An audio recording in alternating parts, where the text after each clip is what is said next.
to the Bioscience Boardroom. I want to talk for a couple of minutes about a subject matter that has come up a great deal in conversations with my clients, and that's licensing. So in the drug development process, where would all of this fit? It's a great question. So there's been a trend with pharma where they're doing a lot less research, drug research funded in-house, and a lot more mergers and acquisitions. They've got the cash to be able to buy in the licenses and to be able to develop these products then through this sort of a process of licensing in order to add to your top line growth. And that's great. Has a lot of really wonderful benefits for the people who are in the bioscience boardroom, because we are entrepreneurs, we are inventors. We want to be able to go, I saw this problem and I know exactly how to fix it. So what does that actually mean? So it usually means that you've developed something, you've gotten it to a specific stage. Now there are different stages that you can be at. If you're very early compared to very late in the process, part of where that difference will come in is at the very end when you are negotiating your deals and you are looking at the contracts themselves and the royalties and the percentages and the milestone payments. Then it could be a big difference between I've got it, it's already done, and you just need to take that package and submit it, to I have the concept, but now you need to take it and run with it as the other company and the other party. And so that will usually come into play for the milestones and the amount of money that the actual technology is worth. So what normally happens? You would have that technology, and then you have to go out and you have to find the partners. So you have to do an evaluation of the commercial landscape. And when you do that, you'll be finding people who are good fits, who are working, who are active in the space that you're in.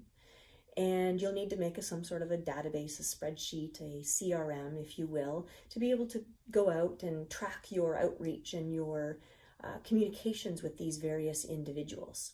And so as you do that, you also have to understand that you need to understand, what do they want? What are they looking for in a partner?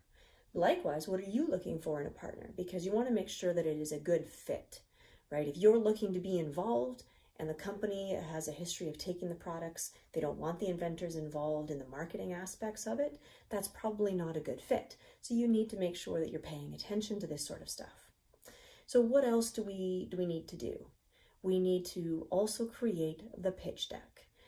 It can take a variety of different forms. It really depends on what it is that you have that you can talk about.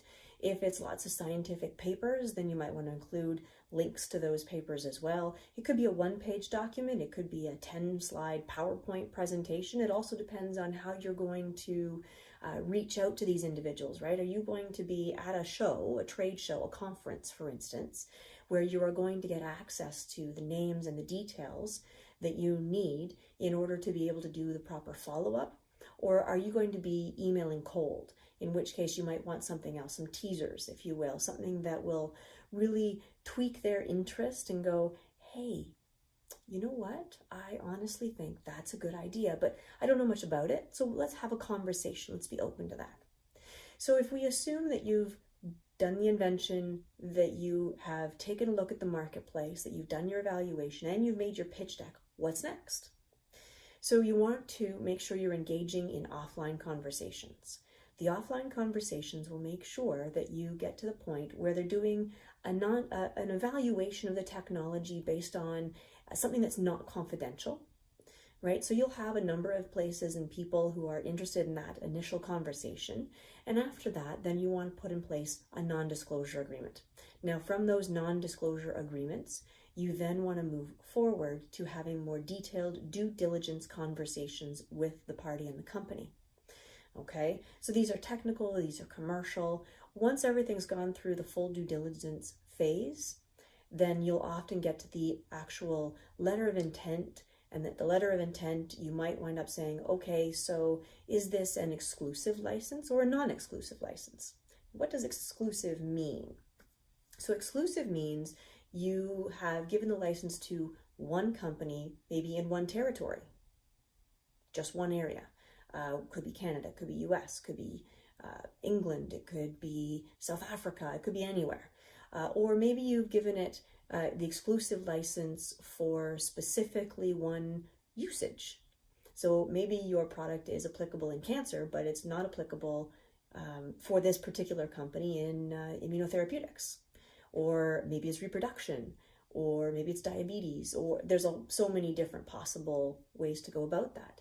So exclusive versus non-exclusive obviously makes a big difference, right? If you're dealing with a major multinational that has a global reach, then for instance, you might be having something that is exclusive to them in all of these different areas, but it's not one territory, it's exclusive for the globe.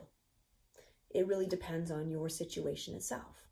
And so what happens is you wind up completing the negotiations. You've got your contracts in place, which sometimes can be a lengthy process, and it depends on the speed at which both partners will move. And after that, what happens? Congratulations, the deal is done, you've handed the technology over, but it's probably not done. And so you also need to be thinking about, after the merger or acquisition by this other company, what is that going to look like for you, the inventor, to make sure that you are happy that things are moving along, that you're actually going to generate the revenue that you hope for. So there's lots of questions around that as well. All right, well, I hope that you had gotten some good information out of this chat today, and I look forward to seeing you in the Bioscience Boardroom. Thank you very much. And don't forget to subscribe. And don't forget to subscribe and like the channel.